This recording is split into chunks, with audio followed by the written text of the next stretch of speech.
Hello my friends, it's Ranger Russ from the Meigs Nature Center, and if you can hear behind me, I am on the beach today. So, getting ready to do our beachcombing, which the last few times I've tried to do this program, we've had a lot of wind and or rain. So this is the time to do our fall beachcombing program. We'll see what is different about the beach in the fall versus the other times I've done this program in the spring and in the summer. But before we do that, let's quick reminder. This Saturday at 10 o'clock, we have former state archaeologist Nick Bellantoni will be on Facebook Live with me talking about the Native Americans that lived along the shore here. So that includes the Hammonassets. It'll be a great program. Nick is very knowledgeable. He really makes archaeology fun. So can't wait for Nick Bellantoni to come on. Also, these programs are going to continue Tuesday through Friday at 11 o'clock on Facebook Live. If you miss them live, you can watch them on our YouTube channel, Meigs Point Nature Center YouTube channel. Please subscribe to our YouTube channel. We are inching our way towards that 1,000 number when I will get to start to do Facebook, YouTube mobile live programs. And that's really what I want to begin doing. Okay, anything else? Oh, people are already doing it, so thank you for letting me know where you're messaging from. I love to see that. We've got, let's see, Stratford. What did I miss here? Wallingford. All right, so you can put up questions and comments anytime, and I'll try and answer them as I go. The reason that I decided that I would start the program here, let me turn the camera around. The reason I stopped here to start the program was I noticed a couple of things on the ground here. And we're going to start out, so you can see the ground is covered with slipper snails. And this is the rack line, this is the line left. But look, these are alive. This one here died.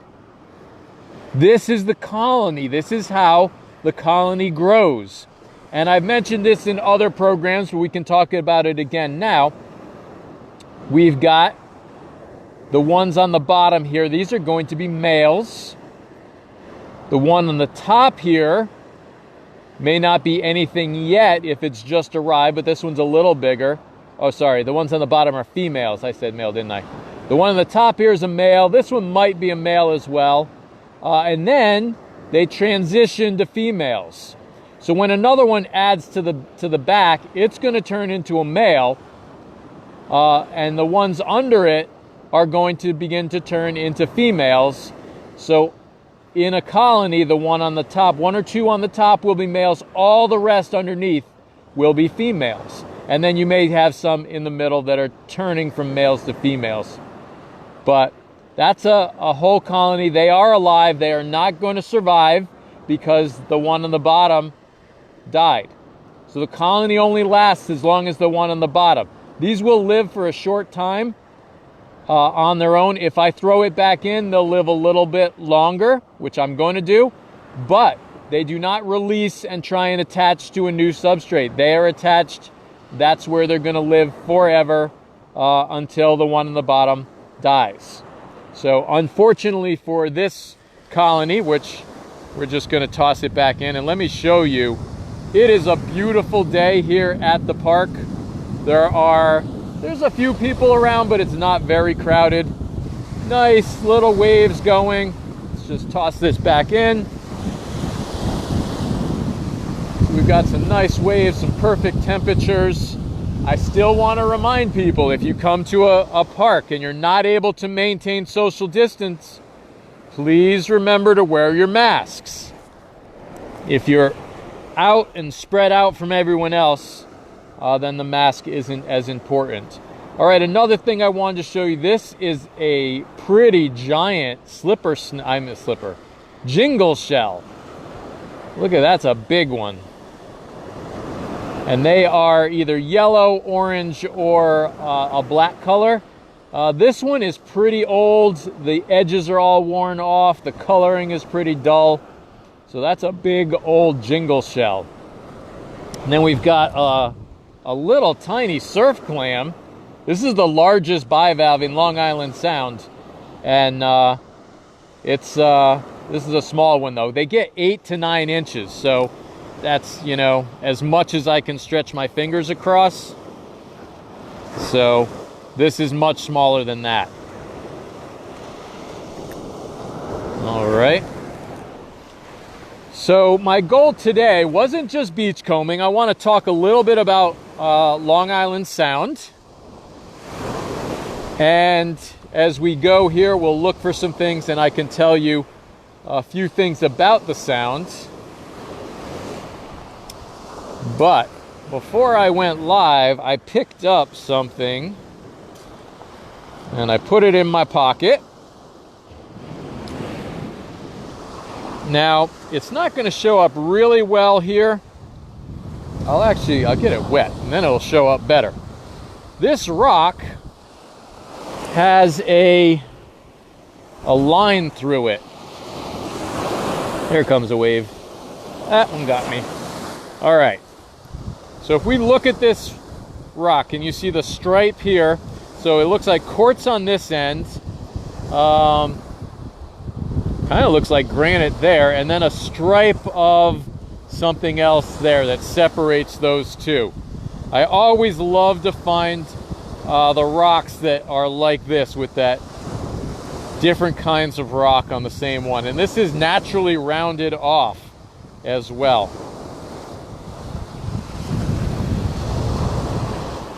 Let's see, we've got a question here. Slipper snails seem the most common locally. Is that normal or change in environment? It's pretty normal for us to have a lot of slipper snails. So in the time that I've been here, I don't think the numbers that are washing up on the beach have increased all that dramatically. Some years we do get a few more than others, but you know, those things happen with natural populations all the time. Here we've got some nice sea lettuce. This is in the ulva family. See, the nice green algae. This is not fresh. I am not going to eat that one. If you find it fresh, you can eat it. Just rinse it off a little and eat it. All right, so the temperature now, I'm going to say we're between, let's say 62 to 65-ish. So, nice day to be at the beach.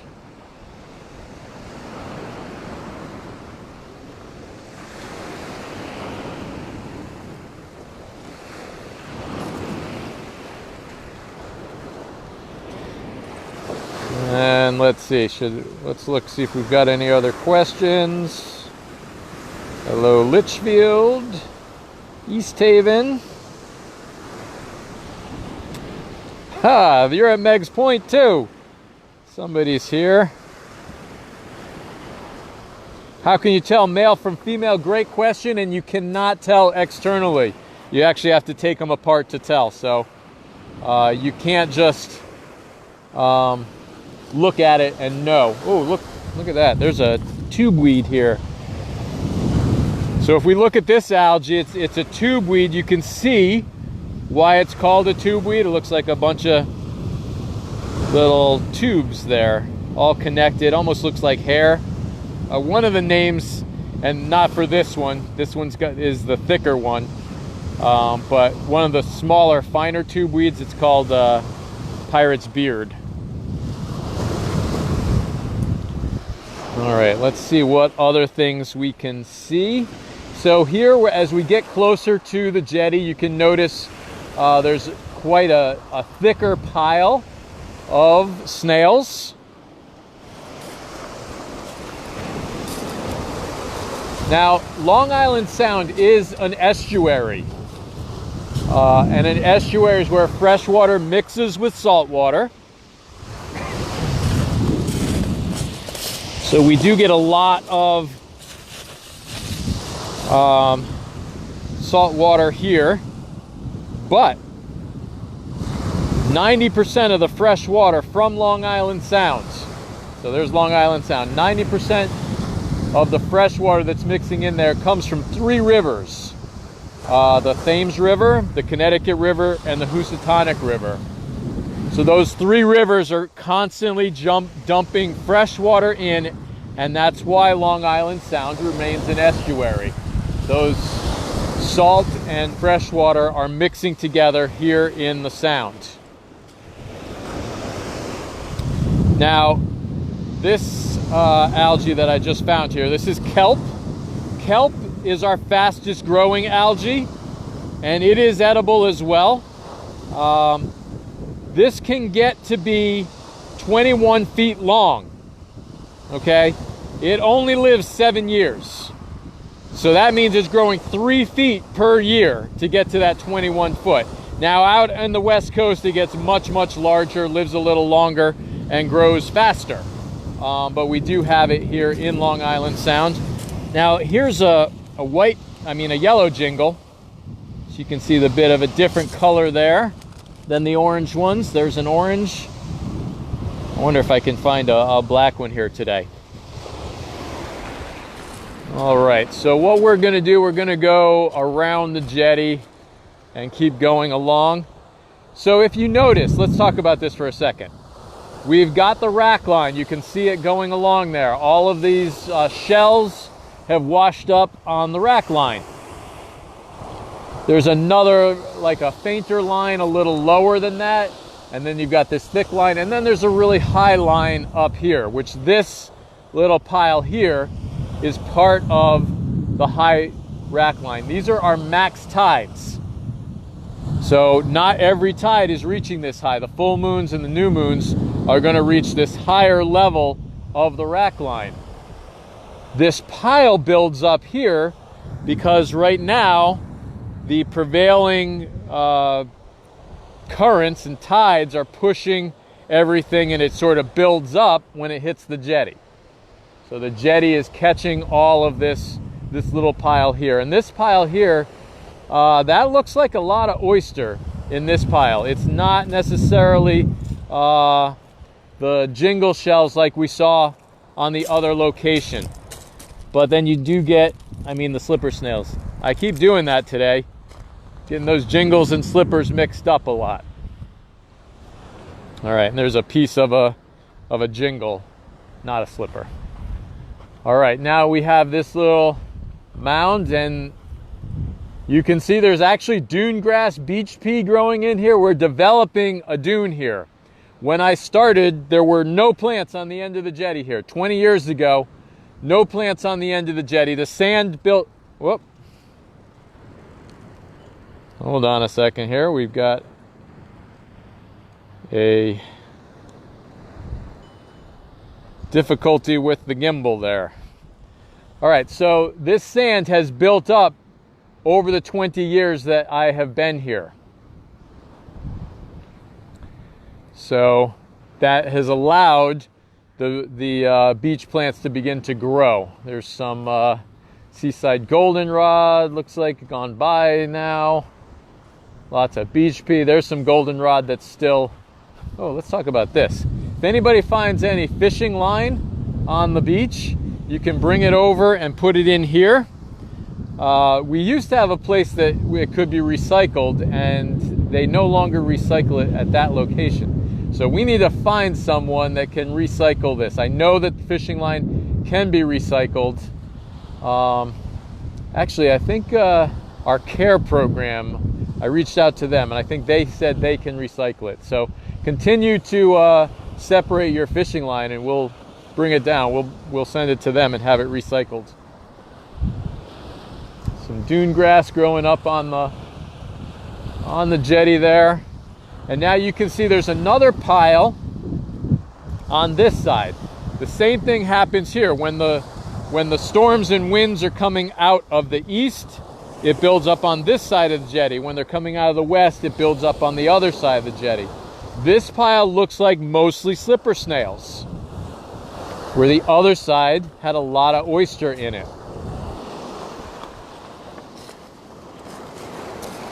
All right, let's take a second and see if we have any questions.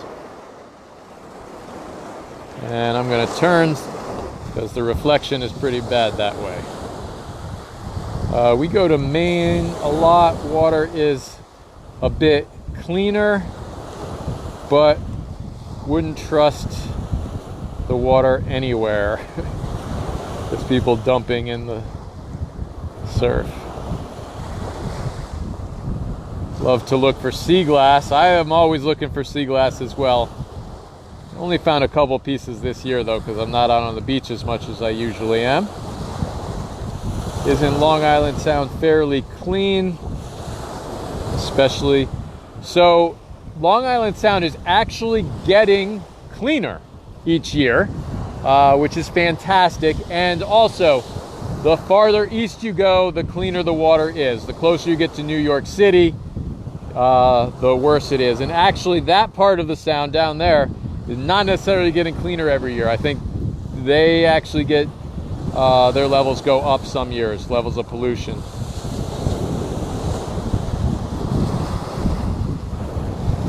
Someone says they wouldn't put anything from Long Island Sound in their mouth. Yeah. All right. So we're going to go a little bit further along here. Now our camping season has ended here at Hammonasset, which means you can now bring your dogs onto the beach.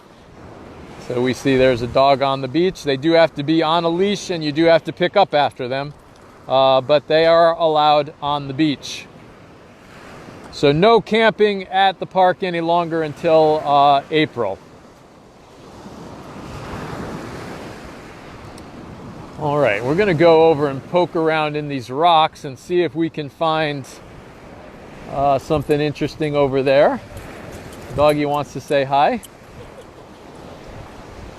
Looks like a very happy dog getting to run around on the beach today. So I did mention 90% of the fresh water from the sound comes from those main rivers, those three big rivers in Connecticut. Another interesting thing, 95% of the people that live in Connecticut are within 50 miles of Long Island Sound. Think about that. 95% of the people of Connecticut live within 50 miles of Long Island Sound. That is a lot of potential for pollution being dumped into the sound. So it's pretty neat to think that it is actually starting to get cleaner rather than going the other direction. I'm finding some more jingles here.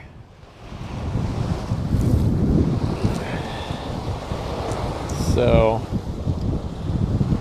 there's some beauty. Look at that. I wish I had a really nice camera right now. That's a photo op right there. Look at that. Pretty cool.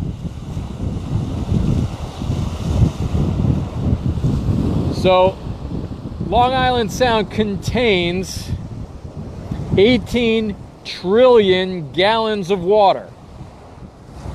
18 trillion gallons of water. Again, some of it is fresh water. It is where the fresh and salt water mix. That is enough water to keep New York City running for 33 years, just in Long Island Sound. Now, it is a sound because it is open on one side and the other three sides are surrounded by land.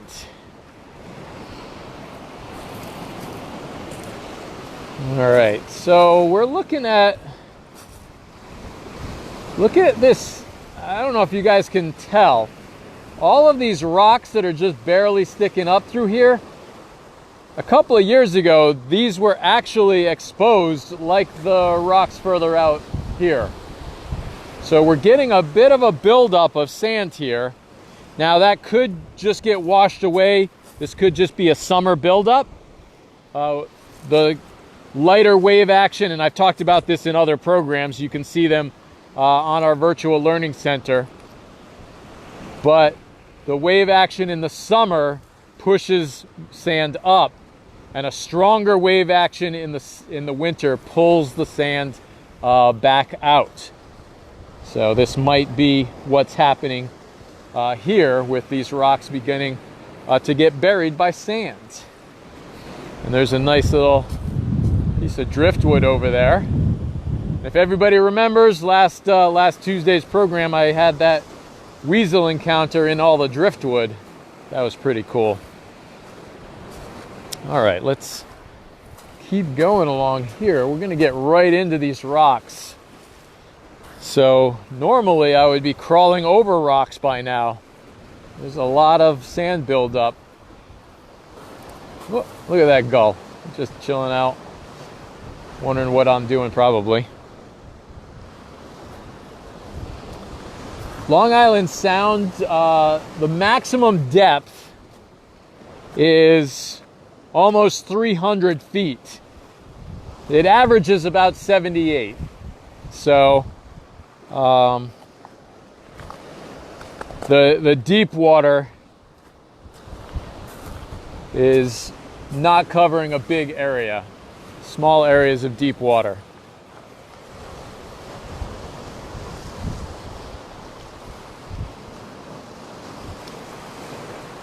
I'm going to take a look here, see if we have any questions. Does the drought affect the ocean as well, since a lot of the water comes from the river runoff? So drought doesn't have that much of an effect on Long Island Sound or the ocean.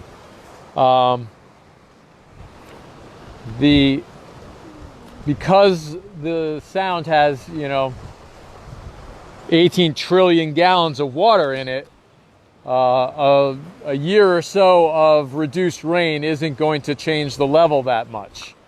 Where a small pond with, 1,000, 2,000 gallons of water for vernal pools and small lakes and things, you're going to see that effect of reduced rainfall pretty quickly. Also, those ponds and rivers and lakes are draining into the sound. Even if we don't have rain, they're going to drain into the sound for a time, and their levels are going to go down. So it takes much longer and a lot more drought effect to affect Long Island Sound and the ocean. Ooh, look at that. Look at the quartz. There's a vein of quartz right through this giant boulder.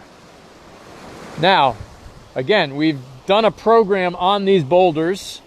This is going to be a nice close-up look of the boulders. They are not from this area. These boulders were brought here by a glacier. Most of them come from around the Hartford area, but they come from as far away as Massachusetts, Vermont, and New Hampshire, and possibly Canada, though we haven't found any Canadian boulders yet. But that's why we have the different colors. So you can see this boulder over here is loaded with iron. You can see the rust there.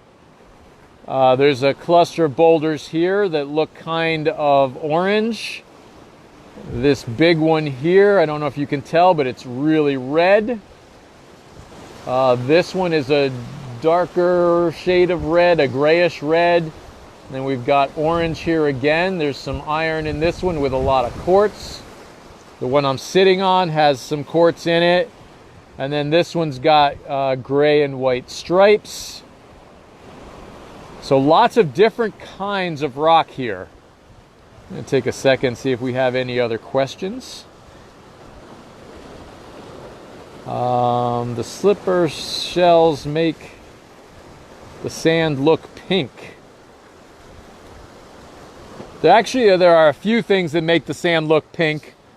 Here at Hammonasset, we do get a lot of ground garnet and something else that give us actual red sand, which is not very common.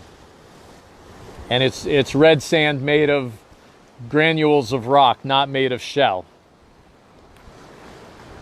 But this beach does get a lot of ground up shell. It's a little harsh on your feet. The sand isn't as fine as other beaches. Let's see. Glad to see more people are... I'm having a hard time reading this one. Got a bit of a glare. I'm glad people are becoming more conscientious about caring for the environment. I am very happy about that as well.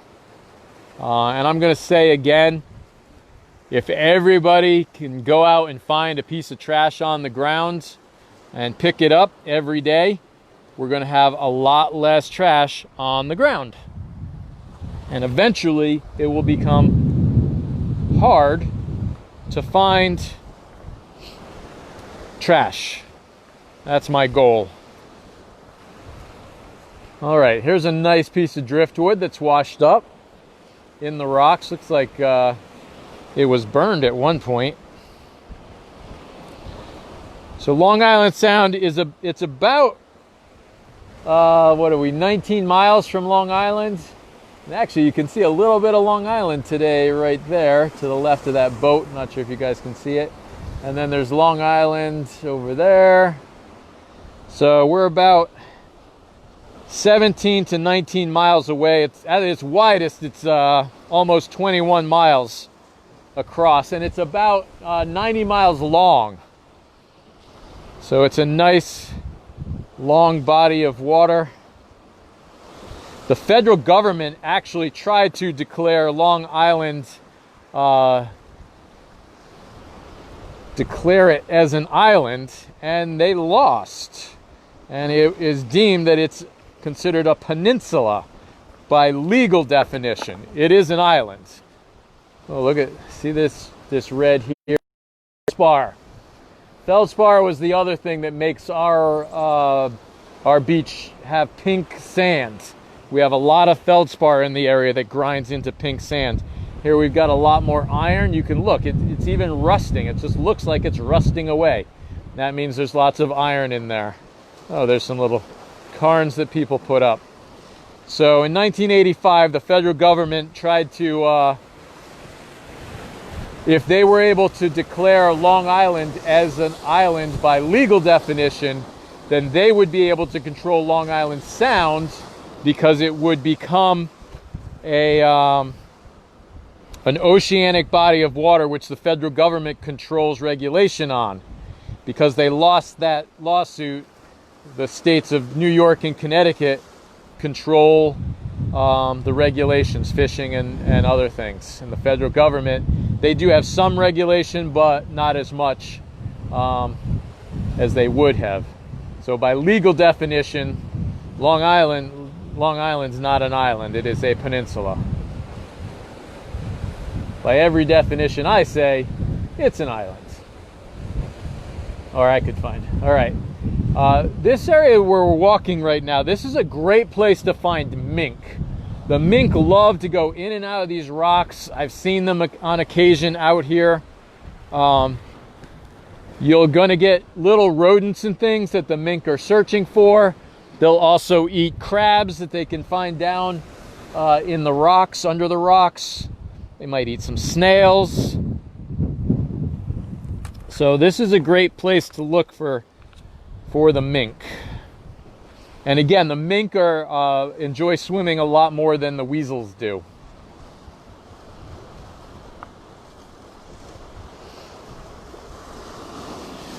There's a lot of really nice quartz veining in these boulders. This is just fun. I haven't climbed on these boulders in years. Look at that vein right there. I'll spin the camera around so you can see it.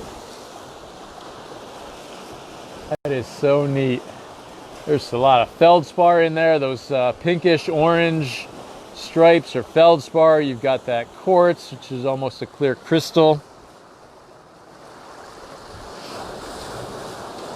So Long Island Sound contains about 600 miles of coastline. That's Long Island in Connecticut.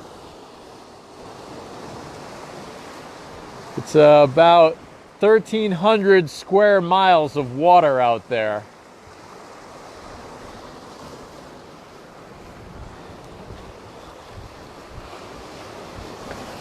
Again, the average depth is only 78 feet.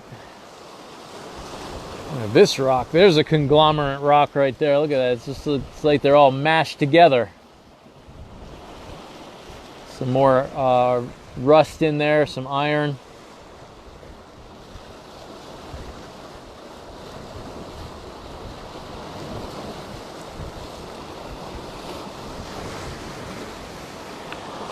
All right, let's keep poking around out here. So here's something to talk about. Now, I'm just gonna sit on this rock right here. And if we look right here, so we've got our orange rock, a gray rock, a really dark gray rock right there, a bright reddish orange rock, and then all black rocks. Obviously, these rocks are not all black. It just doesn't go like that. That is a blue-green algae growing on the rocks. So that is the typical tide line. All right, average tide covers those rocks, so that blue-green algae grows on it, which ends up looking black. It is a blue-green algae.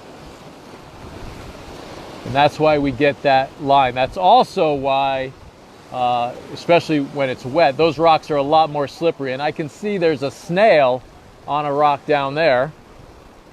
The snails eat algae, but I don't think they eat very much blue-green algae, because when I have a snail in a fish tank and the green algae grows, the snail will eat, and there'll be trails.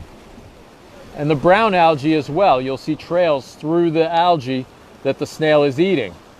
But I don't see that with this blue-green algae that looks black. All right, let's see what we have here. Have you found the date deeply carved in the rocks on Shell Beach? 2782, well worn, 1882 or hard to tell, or 1982. I have not seen that. I'm gonna have to look for that. It's one of the big rocks out on our rocky shore, huh? I'll have to check that out. So, back to Long Island Sound. It is very important. There are over 120 species of fin fish that are native to Long Island Sound, and about 50 fish that spawn in Long Island Sound. And that's the important part. Spawning grounds are very important to fish. That is their reproductive grounds. And you really want to watch out. You want to protect the spawning waters, need to be protected. There's a really nice piece of driftwood there. Look at that. I love all those twists and the roots. Root end of the tree there. Oh, this whole thing looks awesome. It's all twisted and gnarled. All right. This looks like a good... Look at how... All right, I'm going to get closer to this rock. If you look at this rock, and this profile really is going to show you, you can tell the harder rock versus the softer rock. So we've got some, and it looks like a little feldspar in there, and then some almost like sandstone here. And look at how the quartz and the feldspar are raised, and the other is wearing away faster. So that is fascinating. It's just so cool. You can see that there's a rock that is harder. That's feldspar. It's not wearing away as quickly. Some quartz in there. And then this other rock just wears away a little bit faster. It's going to leave ridges and like little mountains. Let's look back over here.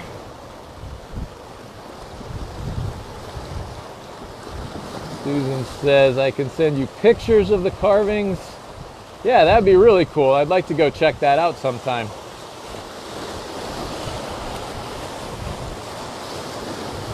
What made you decide to become a ranger at Meigs Point? Seem very passionate about nature. So Meigs Point, I sort of just ended up here, but I just always wanted to be a ranger. Always loved nature and the environment, and realized that I also wanted to share it with others and teach people about it. So, but that's been pretty much since I was probably 2 or 3 years old that I wanted to do this. If you look down there, you can see a rock with a snail on it. See if I can zoom in there. There's a slipper snail. I'm not going to go down there because I don't want to slip on these rocks and fall down live on Facebook. I don't think that would be very, well, you guys might enjoy it, but I'd get all wet. All right, let's take a look at this rock over here. Another stripe, but I'm noticing some red, and that looks like some garnet. So if you look there, I'm pretty sure that's garnet in here. It's not big enough to mine or to use or anything, but I'm hoping this is showing up on camera. This is a bad angle for me to see the screen, but that is this whole rock covered in garnet. And a spider. Oh, look, where are you going, spider? Look at him just running around there. I hope you guys can see the spider. All right, gimbal doesn't like me. There we go. Let's change the angle. All right. Maybe I should do a program about why I became a ranger. Program on that probably. We'll do an interview with my mother. She can tell everybody how crazy I was about nature. Now, another thing I'm noticing about this rock, there's garnet in it, but there are also these little pits. You can see they're the darker. I don't know if it's showing up very well. Let's see if we can get an angle and show you some profile through here. So you've got a harder, I don't know whether that's a harder rock or why that pitted out like that. I can understand this. It's harder. It's not going to wear away as fast. This nice vein that looks like quartz.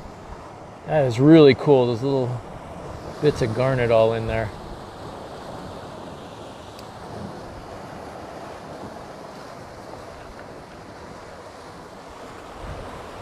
All right. So I think that's about it for today's program. Again, Long Island Sound is very important for our fish. 50 species spawn in Long Island Sound. Keep that in mind when you are dumping things down your drain, because from Connecticut, considering 95% of the population of Connecticut lives within 50 miles of Long Island Sound, I would say there's a really good possibility that anything you put on your lawn or dump down your drain is going to end up in Long Island Sound. So we want to continue to see Long Island Sound improving, reduced pollution, increased oxygen, increased species. We don't really want to see increased temperature, so we'll do a whole program on temperature later. But increased temperature of Long Island Sound is not helping some of our animals either, especially the lobster. All right, Just another quick reminder that this Saturday, Nick Bellantoni will be on with me at 11 o'clock on Facebook Live. Be a great program about Native Americans on the shoreline. You can see these programs Tuesday through Friday at 11 o'clock, and you can view them on our YouTube channel and our website, Meigs Point Nature Center's YouTube channel and website. And please subscribe to our YouTube channel. So until next time, this is Ranger Russ signing off from the Meigs Point Rocky Shore.